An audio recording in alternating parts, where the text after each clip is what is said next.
Halo semuanya, kembali lagi dengan saya Nona Mauboy.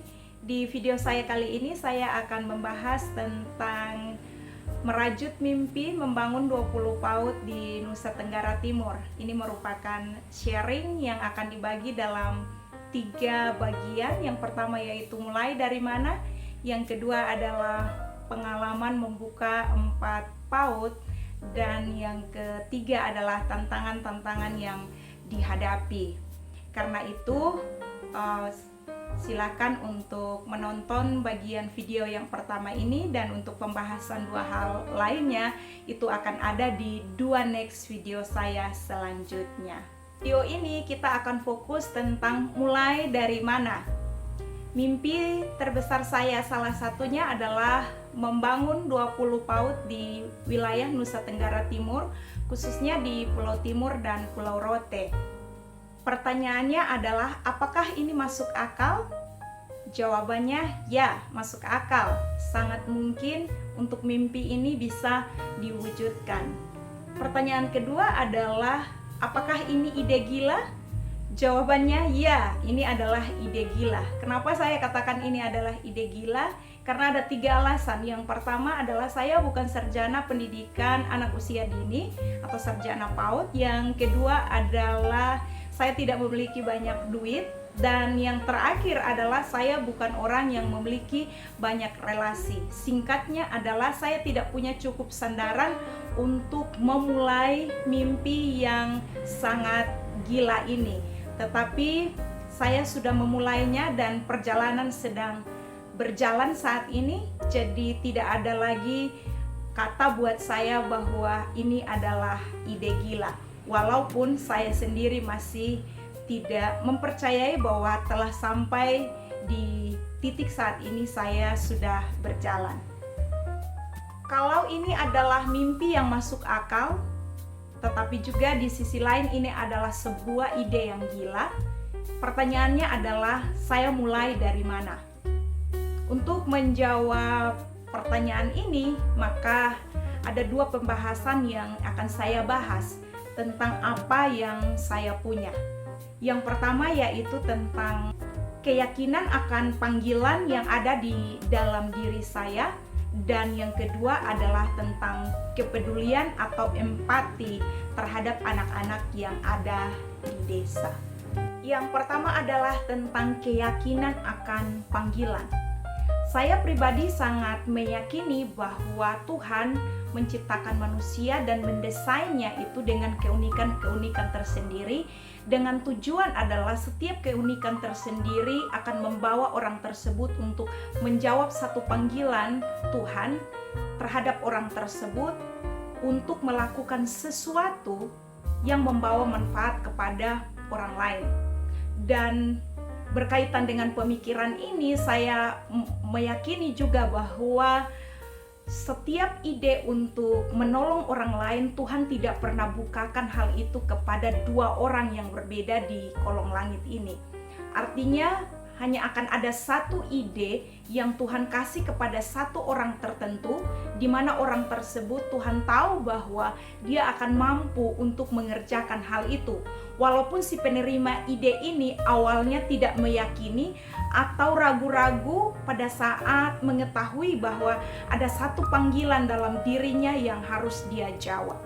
Yang saya maksudkan bahwa Tuhan tidak akan membukakan ide ini kepada 2 orang di dunia ini tentang satu ide yang sama, adalah bahwa kalau Tuhan membukakan hal itu kepada kita dan kita merasa gelisah, kita merasa tidak nyaman, kita merasa terganggu dengan isu tersebut, maka saya begitu meyakini bahwa kitalah orang yang sedang dipanggil oleh Tuhan untuk mengerjakan proyeknya Tuhan tersebut.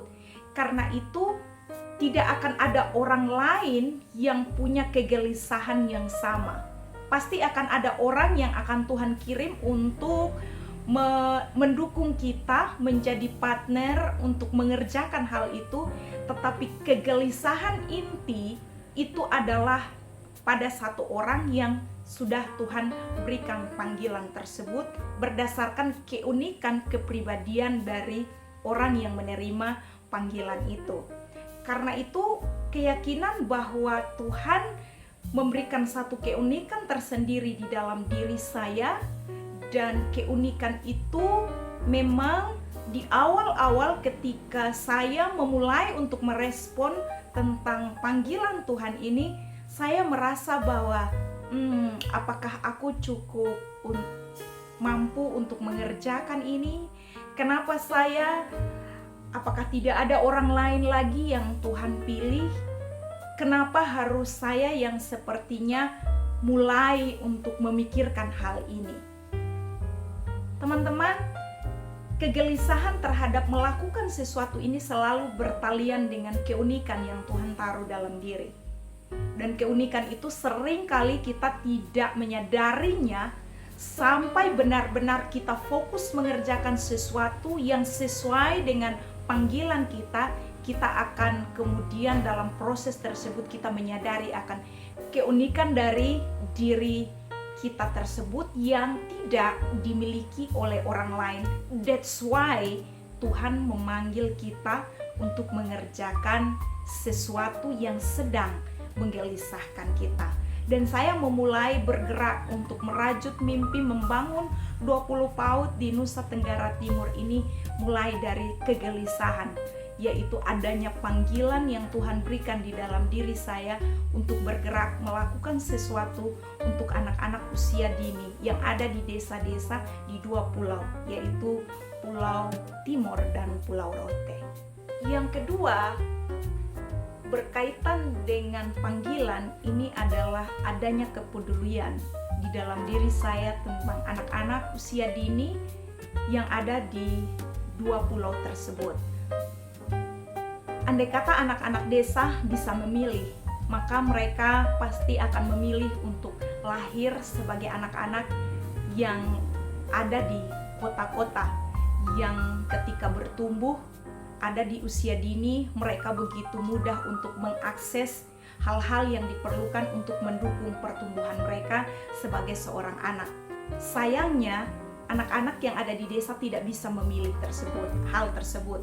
Mereka tidak bisa memilih, saya harus lahir di kota, atau saya tidak mau lahir di desa. Mereka tidak bisa memilih hal tersebut karena Tuhan dalam kedaulatannya yang maha luar biasa telah menetapkan dan menentukan mereka untuk ada di satu desa tertentu untuk satu maksud misi yang jangka panjang. Nah, saya merasa bahwa kepedulian terhadap anak-anak yang ada di desa inilah yang membuat saya harus bergerak melakukan sesuatu. Ini bermula dari apa? Ini bermula dari saya adalah seorang anak desa juga. Saya lahir dan besar, bahkan sampai hari ini saya tinggal di desa. Saya mengerti tentang pergulatan-pergulatan isu yang ada di desa, secara khusus tentang anak-anak. Anak-anak yang ada di desa begitu jauh dari akses terhadap hal-hal yang mendukung mereka untuk bertumbuh dengan maksimal atau optimal di usia dini mereka. Salah satunya adalah tidak adanya tempat untuk mereka bisa bertumbuh, untuk mempersiapkan mereka masuk ke jenjang pendidikan selanjutnya, yaitu SD. Tidak ada PAUD di banyak desa, khususnya di 2 pulau ini. Masih ada banyak desa yang tidak punya PAUD. Akhirnya yang terjadi adalah anak-anak di desa-desa tidak memiliki kesempatan untuk dipersiapkan dengan baik sebelum melanjutkan ke jenjang pendidikan selanjutnya, yaitu sekolah dasar.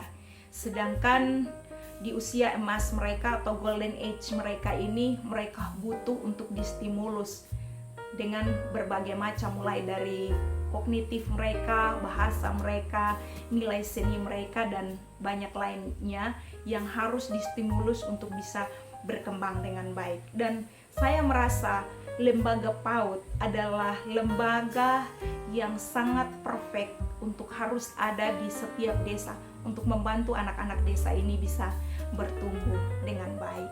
Karena itu yang menjadi alasan kenapa saya memiliki mimpi atau yang saya beri nama merajut mimpi untuk bisa membuka 20 PAUD di 2 pulau yang berbeda, yaitu di Timor dan di Rote, dengan tujuan juga menjadi anak bangsa yang turut berkontribusi mewujudkan mimpi dari Indonesia di 2030, ada 1 PAUD di 1 desa. Di next video saya akan sharing tentang pengalaman membuka 4 PAUD di 4 desa yang berbeda. Karena itu jangan di skip dan silakan untuk menunggu cerita sharing saya tentang bagaimana membuka 4 PAUD di 4 desa yang berbeda.